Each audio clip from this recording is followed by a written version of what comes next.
Hi, OCV. I'm Jason. I'm coming back and talking about how we're going to study the Bible for ourselves and some useful tips on doing that. So, last time we talked about translations, we talked about the difference between the different formal equivalences, the interpretations that are formal equivalents and functional equivalents. And then we also talked about some of the things that Charlie talks about. Pastor Charlie might say exegesis and hermeneutics. We have exegesis, which is talking about what the actual text meant to the original hearers.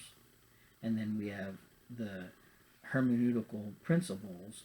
The first part is taking the exegesis and then using those principles to make a determination of what the interpretation can be for us today. How do we apply it? So at the end of almost every message, Pastor Charlie says, so what does that mean to us today? Every message he's using hermeneutics to deliver something that applies to us. So today, whenever this is Sunday, when he spoke, he used a bunch of different principles that broke down what that passage meant. So we'll go over that and we'll show how you can do that with each type of Bible study that you do yourself. So the first thing that he talked about was using the historical context. So historical context would be one of those things that we want to take into consideration. What does a vineyard mean to a first century person? So Pastor Charlie explained that, and if you didn't know what a vineyard was, you would have no idea what Jesus is talking about when he says that he's the true vine. So that's something that we kind of overlook whenever we're studying ourselves, but we have access to a lot of those things. And we can look things up like that in a commentary. We can look up in Bible dictionaries. A lot of times online you can find free Bible dictionaries, and we have access to more of that type of information than any time in history because there's so much information out there. So make yourself look for that type of information so that you understand the historical context, just like Pastor Charlie tried to explain to us today. Another thing that he talked about was certain words. How do we find what the words are?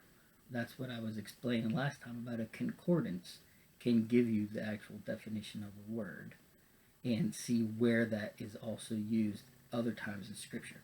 So, for instance, we have everybody knows there's different types of love in the Greek definition. So we might have one part in John 3:16 where it says that God so loved the world. He's using a different Greek word than whenever Jesus raised Lazarus from the dead, and then when the Jews saw that Jesus was crying in John 11, they said, wow, see how he loved him. Well, they use a different Greek word, and we can actually look that up with what I called last time. I called it an interlinear New Testament, where you can see the words that are in Greek and the words that are in English. And then another thing that we can use, Pastor Charlie has access to a lot of these because he studies all the time, commentaries. Commentaries are something that if you're really interested in preaching, we can get you access to some of those things if you're wanting to study more and become someone that can deliver messages that are a little more complex. And commentaries will have the historical information, they'll have a lot of the word studies, they'll have a lot of things that are used for hermeneutics. One of the words that Pastor Charlie used today was intertextuality, and that's something that we want to look at with regard to history and with regard to the actual words. We also want to see where the passage that we're studying fits into the rest of the Bible. So that's what intertextuality is. Has the concept been talked about earlier in Scripture? We have the Old Testament and the New Testament, And like Pastor Charlie always says, if you have something in the New Testament and it's referring back to the Old Testament, we need to know what was going on back in that Old Testament story, or else we won't understand the point that Jesus was making or that Peter or Paul was making in the New Testament epistle or whatever they were writing. For instance, the example I used last time was John 3:14 through 16. John 3:14 talks about the serpent being lifted up in the wilderness.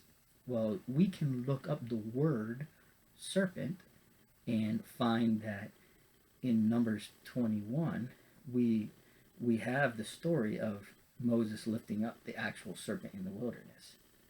And if we don't know that that's a story from the Bible that Jesus was referring to, it's really going to be hard to understand John 3:16, because that's one of the points that Jesus was trying to bring up. And like I said last time, we have different translations. The Message Bible actually includes part of the interpretation for John 3:14 in the text. So that would be something that you might want to read as a devotional, in a devotional time. But if you're studying it, you don't want to have to interpret it through someone else. If you're trying to study it, you want to get what the actual, as close as you can to what we have as the Greek, and then be able to look up those different words. Now, another thing that is important to do is look at the scripture that you're looking at within the rest of the section that you're reading, and then within the whole context of the book that you're reading, and then within the whole text or the context of the whole Bible.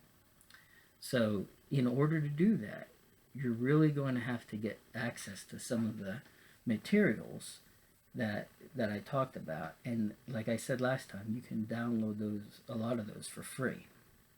So what I want you to do, if you haven't done it last time, go ahead and find some of those materials, like a concordance or access to like free software that lets you look at the different words.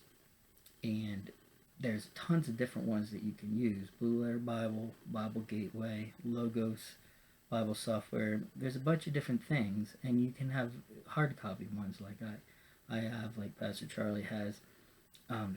But I want you to look at Philippians 4:13 and pay special attention to the words that are used, and then look at the context.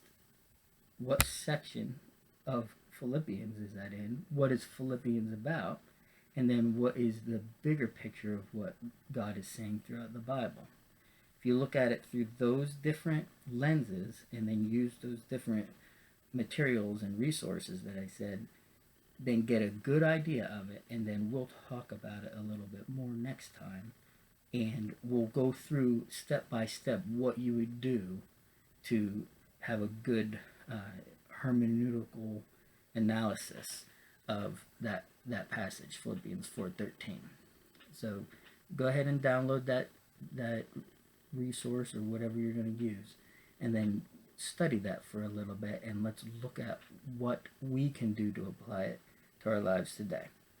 I'll see you next time, and God bless you guys.